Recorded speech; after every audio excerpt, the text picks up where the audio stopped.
ओम नमः शिवाय। क्या आपकी कुंडली में पितृदोष हैं? स्वयं जानिए। वैदिक ज्योतिष में सूर्य को पिता का कारक एवं चंद्र को माता का कारक माना जाता है। सूर्य राहु, सूर्य केतु, चंद्र राहु, चंद्र केतु की युति या कहीं एक साथ बैठे हों तो पितृदोष का निर्माण होता है। डिग्री यदि 4 या 6 अंश के आसपास है तो प्रबल पितृदोष माना जाता है। ग्रहण योग भी बनता है। राहु केतु किसी भी ग्रह के साथ युति करें या एक साथ बैठें कष्ट ही देते हैं। जैसे शनि राहु या शनि केतु शापित दोष का निर्माण करते हैं। गुरु राहु या गुरु केतु गुरु चांडाल योग का निर्माण करते हैं। पितृदोष का निर्माण किस भाव में हो रहा है, ये भी महत्वपूर्ण है। प्रथम, चतुर्थ, सप्तम, अष्टम एवं 12वें भाव में ज़्यादा सरकारी हो जाते हैं।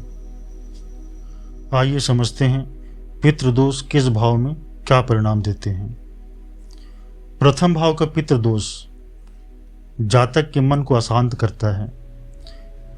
मानसिक विकार, स्वास्थ्य पर दुष्प्रभाव, देवी देवता का प्रकोप घर से प्रभावी हो सकता है। द्वितीय भाव का पितृदोष धन संबंधित समस्याएं, कलह, विवाद, इसमें देवी देवता संबंधित दोष बाहरी रहता है। तृतीय भाव का पितृदोष पराक्रम में कमी, भाई बहनों से विरोध, पारिवारिक देवी देवता संबंधित दोषों से जातक पीड़ित हो सकता है। चतुर्थ भाव के पितृदोष में मकान, वाहन, माता को कष्ट, जमीन इत्यादि कहीं खरीदने पर साथ में उस स्थान की दूषित शक्तियां जातक को परेशान कर सकती हैं। लोग आपको बोलते मिलेंगे जमीन खरीदा तब से बर्बाद हो गया, या मकान खरीदने के बाद मानो तरक्की उन्नति रुक सी गई है। पंचम भाव का पितृदोष संतान सुख में कमी, विद्या प्राप्ति में बाधा, संतान के माध्यम से कष्ट या पीड़ा। छठे भाव का पितृदोष दुश्मनी बाधा, गुप्त शत्रु दोष, किया कराया दोष से जातक को पीड़ित कर सकता है।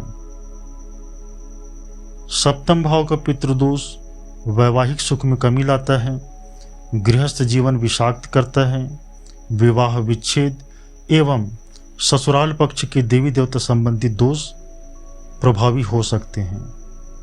अष्टम भाव का पितृदोष आकस्मिक अनहोनी घटनाएं घटती हैं, पैतृक संपत्ति का विवाद रहता है, कारागार, जेल, दंड इत्यादि के योग बनते हैं, लांछन लगता है। पूर्वजों के द्वारा ऐसी शक्ति या देवी देवता को मानना जिसकी जानकारी जातक को रहता ही नहीं है। नवम भाव का पितृदोष भाग्य साथ न देना, पिता से विरोध, इष्ट कृपा में बाधा, देव स्थान में बाहरी शक्तियों का आधिपत्य या पूर्ण प्रभाव दिखलाता है। दसम भाव का पितृदोष रोजगार व्यवसाय में हानि, काम धंधा न चलना, जिस काम में हाथ डालते हैं वहीं से हानि मिलता है। नौकरी में समस्या या नौकरी से निकाल दिए जाना, व्यावसायिक या ऑफिशियल शत्रुओं से कष्ट या पीड़ा के योग बनेंगे। 11वें भाव का पितृदोष जातक चाहकर भी धन जमा नहीं कर पाता, कई महत्वपूर्ण कार्य अधूरे रह सकते हैं। 12वें भाव का पितृदोष कोर्ट कचहरी मुकदमा, देवी देवता संबंधी समस्याएं और इन समस्याओं के निदान के लिए तांत्रिकों का चक्कर काटना एवं धन हानि या धन की बर्बादी। पितृदोष क्या है, ये कैसे प्रभावी होता है? ये एक प्रकार की नकारात्मक ऊर्जा है जो पीढ़ी दर पीढ़ी चलते रहती है।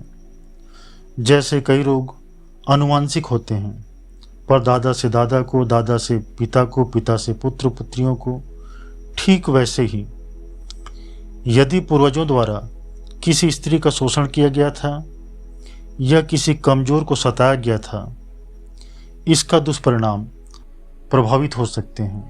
धर्मशास्त्रों के अनुसार पितरों का निवास चंद्रमा के ऊर्ध्व भाग में माना गया है। ये आत्माएं 1 से 100 वर्ष तक मृत्यु एवं पुनर्जन्म के मध्य की स्थिति में रहती हैं। श्राद्ध या तर्पण का महत्व। तर्पण करने के पीछे का भाव। यदि जीवात्मा नरकगामी है तो स्वर्ग जाए, स्वर्ग में है तो मोक्ष प्राप्त करे, पितृलोक में है तो प्रसन्न रहे और हमें आशीर्वाद प्रदान करे। और यदि जीवात्मा की नियति में पुनर्जन्म के योग है तो गरुड़ पुराण के अनुसार ज़्यादा संभावना है कि जीवात्मा अपने ही वंश में जन्म ले। यदि पुनर्जन्म के योग बनते हैं तो जीवात्मा की आने वाले जन्म में यश, कीर्ति, मान, सम्मान, धन, वैभव प्राप्त करे। इतनी गहरी भावनाओं के साथ पितरों को तर्पण किया जाता है। यदि आपके पूर्वजों द्वारा किसी कमजोर का शोषण किया गया था तो इस दोष की शांति के लिए उपाय कीजिए। अपने आसपास के लोगों से मधुर संबंध बनाइए, उनका सम्मान कीजिए, यथाशक्ति सहयोग कीजिए, उनके सुख दुख में साथ खड़े रहिए। पितरों को तर्पण कीजिए, भोजन कराइए, उनके निमित्त दान कीजिए। कुछ लोग प्रश्न उठाते हैं, यहाँ उनके निमित्त भोजन कराने से या दान देने से क्या हमारे पूर्वजों को मिल जाएगा? भौतिक रूप से तो बिल्कुल भी नहीं मिलेगा। इसके पीछे कर्म कांड नहीं, भाव महत्वपूर्ण है। हमारे पूर्वज सूक्ष्म ऊर्जा के रूप में कहीं न कहीं पितृलोक या जन्म हो चुका है तो मृत्युलोक में उपस्थित हैं। जब आप उनके निमित्त कोई कर्म करते हैं तो उनसे जुड़ जाते हैं और आपको आशीर्वाद रूपी ऊर्जा प्राप्त होती रहती है। लोग तर्पण 3 कारणों से करते हैं: भय से, लोभ से या परंपरा निभाना है। भय, पितरों के श्राप का भय।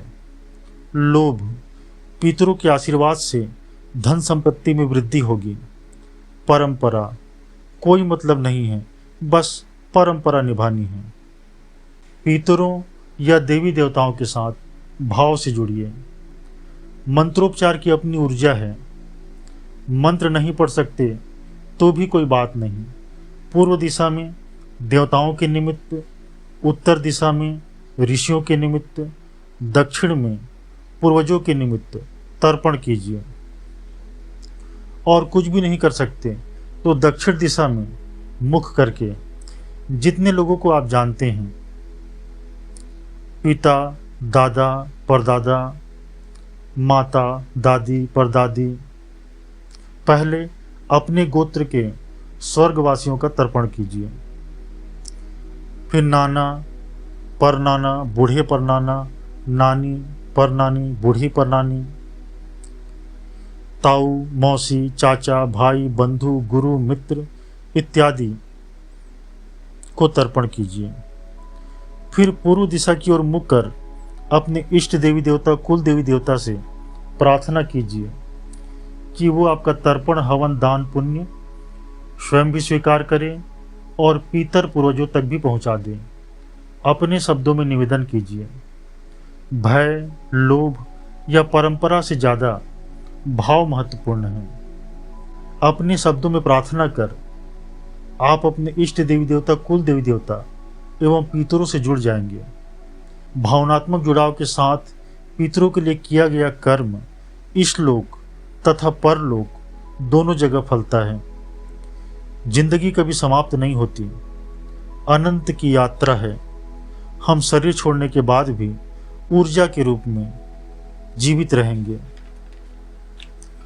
इसलिए मृत्यु का भय त्याग कर हमें आत्मा का परमात्मा से मिलन हो सके, इसके लिए सदैव प्रयत्न करते रहना चाहिए।